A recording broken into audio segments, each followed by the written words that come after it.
per la seconda volta, ancora peggio questa volta, avete ammazzato, cari magistrati, procuratori, chi siete? I nostri figli. Questa volta li avete ammazzati voi. Spero che se succede a voi, veramente passate le pene che stiamo passando noi.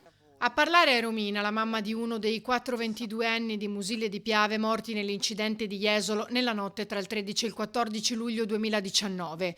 Proprio oggi, 14 ottobre, a 3 anni e 3 mesi di distanza, i genitori si sono recati in procura a Venezia alla luce della sentenza emessa dalla Cassazione nei giorni scorsi, che conferma 8 anni per il trentenne rumeno che provocò l'incidente, ma che potrebbe non finire in carcere, e loro sono increduli.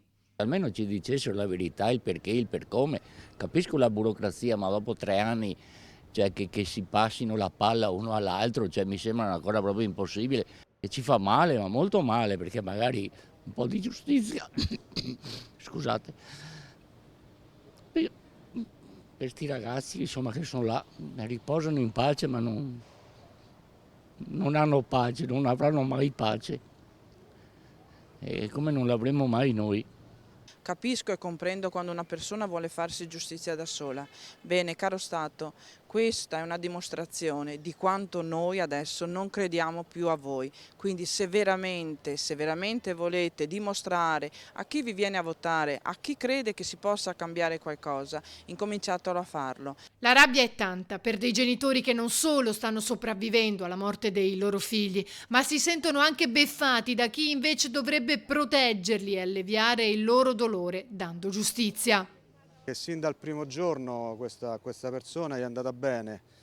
La sera stessa, la notte stessa è andata bene, lui non ha mai ammesso le sue colpe nel momento in cui è stato trovato, perché ha continuato a dichiarare che era stato urtato soltanto uno specchietto quando invece li aveva completamente gettati fuori strada, e quindi ha continuato a negare l'evidenza anche durante l'interrogatorio. Un'ulteriore coltellata al cuore, questa di oggi, e non abbiamo più speranze.